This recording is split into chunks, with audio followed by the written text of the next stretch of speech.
I talk about the repetition in my book a lot. Yeah. Gotta get the reps in. So now my conversation is this. I never set out to write a book. When I was in the dungeon and no one was coming back to help me, I just wanted that reflection in that accountability mirror that I hated so badly to be something that gave me pride, to be something that made me feel. It's not about money. It's not about success. It's not about people. Oh my God, that's David Goggins. Sign my book. No. When I started this journey out years ago, it's about, I just want to learn to read. So now I'm at a place now where I see the possibilities of human potential. What are we capable of is the conversation now. The conversation now is how can I now talk to people in a way they can understand the message that I have for so many people. So that's the new conversation now is that you are constantly evolving. So basically, because of my pronation that I never figured out because of my psoas muscles, I always had issues with stress fractures, shin splints. So I put a lot of pressure on the inside of my ankles. And so that there's this tendon that goes up the backside of your, I don't know if it's your fibula, on the backside of that little bone, on the backside of your foot. It goes right up beside that, right alongside that bone. And that thing was just so flared up on both sides that even this flexing my foot was just killing me. So I realized when you cast that thing up, casting my feet always helped me out because it locked my foot into a position that wouldn't make me pronate as much. So between the casting of that, and if you watch the Badwater video of 2006, you'll see me crossing the finish line with this compression tape, literally like flying on my ankles because I went to the race with compression tape on my ankles. And I walked around and I saw that most people didn't live up to that ethos. Like if you go to whatever company, they had this mission statement on how we want to run our company. I made one for myself on how I want to be. And that is why if people can make up a mission statement, an ethos in which they want to live by, and every morning you wake up, you hold yourself accountable to that mission, not a company's, your own. Make up your own mission statement. What do you want to be in life? And once you do that, now you can work with somebody to get better. You can work with yourself to get better. But until you know what you want to stand for, you will always just be sitting down. You'll never stand for anything. And that's what you said. When you drag a motherfucker into hell who's a demon, Yeah. you're in long for a long race. And they're hard. People with a talent problem who are so talented, they're hard to train. They're hard to push. If you're their coach and you're trying to get them to see that we got to get you past this talent problem, we got to get you to the point where you're into that mental zone. Okay, we got to get you way past your talent.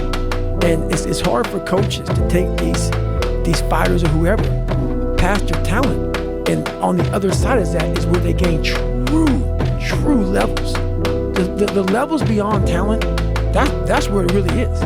Because if you're able to take a motherfucker down to the deep end, well, a motherfucker's just putting his toe in, feeling the water and shit. If a motherfucker's in the deep end, he's able to take you down there, he's mentally strong, it's over. It's over, man. Because they live in the deep end. They live in it, man. How can they stop feeling sorry for themselves? That's a difficult one.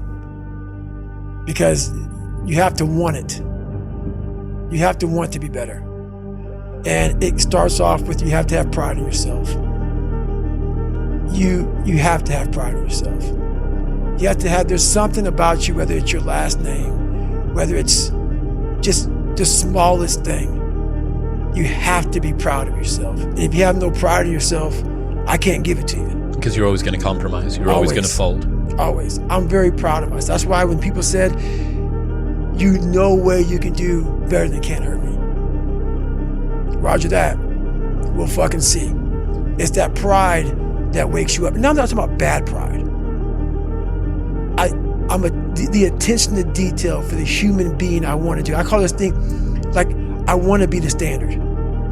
I want to be that guy. Like, every place I went in the military, there was this ethos about how this place is, how we're going to live, how we're going to represent ourselves. I want to talk about that today. That's why I'm glad we're talking about this. This is it. This is it. Like, the brain is the most powerful weapon in the world. And it's crazy how a kid that wasn't real smart, I was forced to go only internal. External had to go away. The external world had to go away. And living so deep inside myself, it was me in this brain and figuring out how this thing works. And it's, so many people are doing exactly that. The supplements, the this, the that. And I agree, it helps. But once you figure out your brain, you become unstoppable to almost anything. Yeah, you can't beat death, you can't whatever. Your brain's amazing. Once you feed it the right conversation, the right mental nutrients, the right mental supplements, the right internal dialogue at the right time, with the right hit, with the right proof of what you've done in the past, and you send that right to the right circuit, dude, you're a fucking beast. That's what the mentality is all about. My whole thing is a mentality thing. Like I told you the last time I was on the show, I viewed myself as the weakest person on the planet Earth. My goal in life was to, in my mind, believe I'm the hardest man alive. And that's why the whole thing is can't hurt me. That's what it's about. It's about whatever you think you are, you have to make that dream a reality. But that's where the hard part is making that dream reality. That's where the hard work comes. That's where people know, how do you keep grinding every day?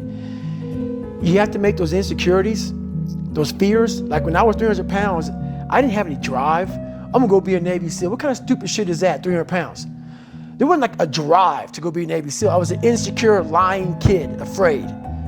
I had to look at my insecurities and in my fear and find drive in that. We're all looking for passion. Passion's all around you. It became real easy because when I was myself with her on date one. And also, how many you been through? How many of them? Like, how many did you have? Yeah. How many relationships? Like, how many did you have to sift through to get to her? Well, I've been married 3 fucking times. Okay. So I sifted through 3 women because I was young, dumb, and the women I attracted was in the same place I was at that time, which was the dungeon. And that's the thing no one understands. Like, man, how the fuck am I keep on getting these motherfuckers? Because you're attracting the same person you are. The second I fucking became who I wanted to be and started believing that I can be better than what I was, I got this motherfucker. Now I'm like, damn. And she liked it. So that's the thing about it, man. Whatever you're putting out, you're gonna get the exact return. So how you find that woman is if you're in a good spot, you're gonna find a good woman.